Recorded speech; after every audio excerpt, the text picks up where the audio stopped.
Somewhere in an alternate universe, there's a Jason Mills that has 200,000 subscribers, and in another one, there's a Jason Mills that has just 12 subscribers, with most of those being family members. The quality of the videos are the same as mine, but the thumbnails to those videos vary radically. Your thumbnail is like a meta title and meta description, but on steroids. It can literally make or break a channel, and so mastering them is absolutely key to audience and channel growth. The thumbnail is the first part of your story, the opening, if you like, of your video. So once you have your video title and maybe a script, go away and create your thumbnail before you start recording your video. You want there to be a connection between the video and the thumbnail. If the viewer thinks that the video has been misrepresented by the thumbnail, then the chances are they'll click away, which will kill your retention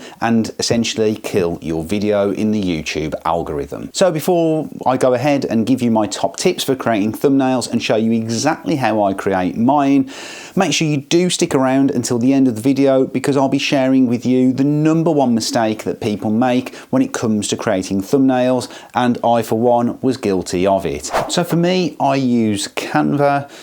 You can use the free or the paid version, but the paid version does give you a few extra juicy little features, such as background removal tool and some extra templates and images and that sort of thing, but it's not strictly necessary. So the first thing that I'd say is that you want to experiment with different formats, colors, image types, that sort of stuff in your first 10 to 20 videos.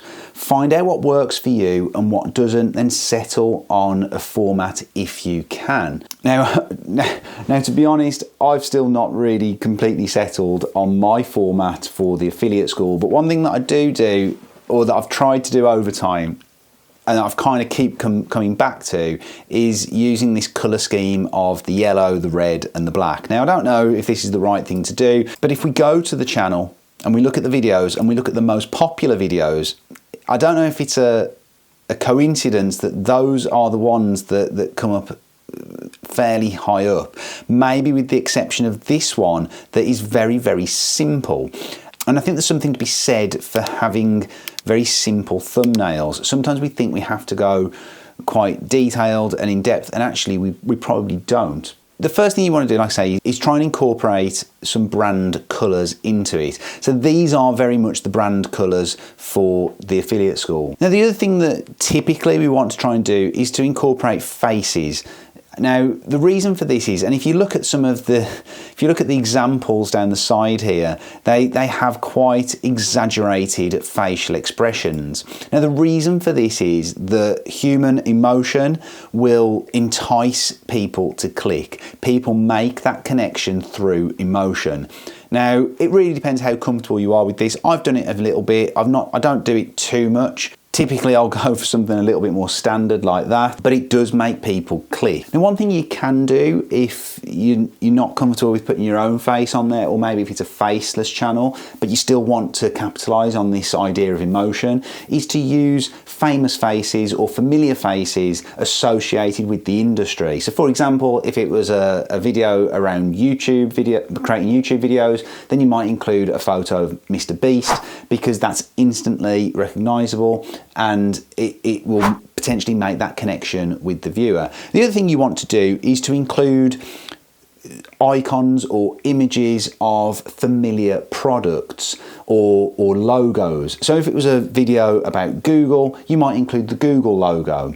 On this one here, I've got a picture of a laptop and then an arrow pointing to it, which again kind of draws the eye. The other thing that you want to do is to create thumbnails that stand out.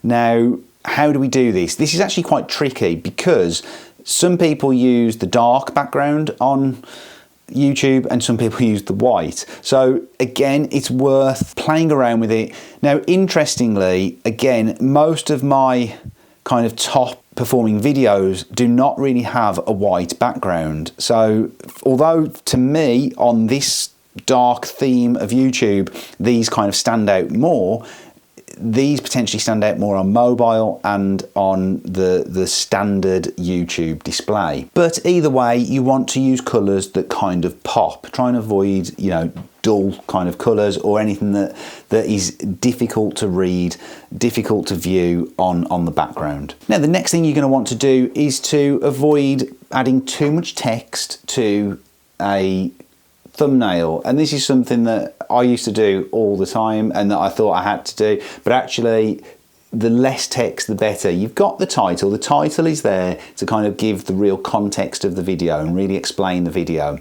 The thumbnail is there to kind of support it and to really capture that click. So things like questions or provocative statements tend to work quite well in my experience. So this one here, stop making niche sites. Now, of course, this video is not about telling people to stop making niche sites per se, but it's just the semantics of the language that allow me to use that title or that text on that thumbnail. Instead, it's telling people to create authority sites.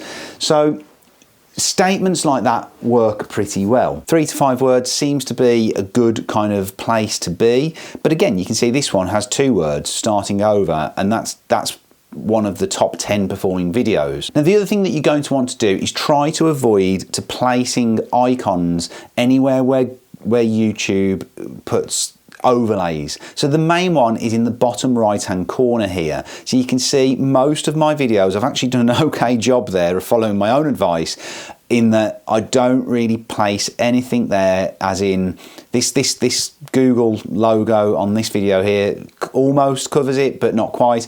But typically you're not going to want to put words or anything down in that bottom right hand corner. And then when creating in Canva or whatever you're creating on, always zoom it out before you actually publish it and download it. So on Canva, it's really easy to do that. We can just zoom it right down and think, right, how does that look on mobile? And actually that looks pretty decent, particularly the text, we can read it. Now, that is not a complex thumbnail by any stretch of the imagination, but if you do want inspiration, and I recommend that you do this, particularly when you're starting out, just play around with some different options, and it's literally just a case of clicking in. And this is actually a free one, so this is one of the free themes. Like I said, the benefit of the paid version is that you can do this kind of background removal nice and easily. It's literally just one click. I'll link Canva down in the description below if you've not already got it, but you can probably get away without the paid version as long as you're not desperate for that background removal tool. So I'm not physically going to show you exactly step by step creating the thumbnail. That's fairly simple to do. The one thing that you do need to make sure that you do is that you get the dimensions right. Now in Canva, it's just a case of selecting YouTube thumbnail template and it will have all the perfect dimensions for you. So I did tease you earlier, what is that one mistake that a lot of YouTubers make when it comes to creating a thumbnail? Well, for me, that big mistake is actually just replacing or using your title from your main YouTube title and just popping that into your thumbnail. That is pretty much considered a no-no. The only time this ever works is if you're really going after YouTube search. So if you know that it's a keyword that there's a lot of search volume for, then it can pay to include that in the review. So let's say it was an Apple Watch 7 review. You might put Apple Watch 7 review as your main text in your thumbnail. However, in 90% of cases, this is not something you're going to want to do because you're just duplicating what you've already got, and you want to instead go for that human connection, because that's the type of thumbnail that is going to pop on the homepage of YouTube when YouTube starts to push out that video to a wider audience. Now, one thing that YouTube is brilliant for is giving you data. So once you've got 5 or 10 videos, you can go in and analyze the thumbnails that are working best for you. And we do, and typically the way we're going to identify this is through the click-through rate. So that is the click-through rate per impression. So you can see this video had 71,000 impressions and had a click-through rate of 5.8%. Now, we can actually go into, in the analytics, we can go into advanced mode and we can look at our content and we can view it by impressions and click-through rate. And now we can actually see which videos are performing best in terms of the thumbnails. So we can actually see here that the channel average is 5.4%, and we can look at some of our videos that outperform that. Now, some of these might not be because of the thumbnails, it might be because there's a lack of competition, but certainly this video here we can see is 12,608 views and its click-through rate is 9.4%. Now this one bucks the trend in terms of what I said. It's actually kind of using the same. The title is Google Indexing Problem Fix, how to index your website, and the thumbnail text reads Google Indexing Fix. But that is very much going after a search term. Whereas if we look for something like this age domain case study here, plays on a couple of things here. It's got an 8% click-through rate, so it's above our channel average, so we can see that's doing well. And it asks the question, still going strong. So instantly, the viewer is starting to think, oh, has something happened to it? He's mentioned that there's been 3 times Google updates, and it intrigues the potential viewer to click through.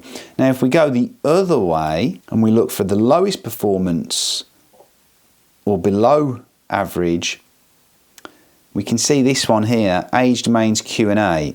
Now, whether that just didn't have as much interest or it's not particularly intriguing in terms of the thumbnail, and sometimes it is really difficult to understand why that particular thumbnail has not particularly performed well. But having that data on hand for me is absolutely brilliant, as I think most SEOs or affiliate marketers love diving into the data, and you get all that there. So that's fantastic. Now, next time we're going to be discussing keyword research. So if that video has already been published, it will appear here. If not, YouTube's going to recommend something else for you.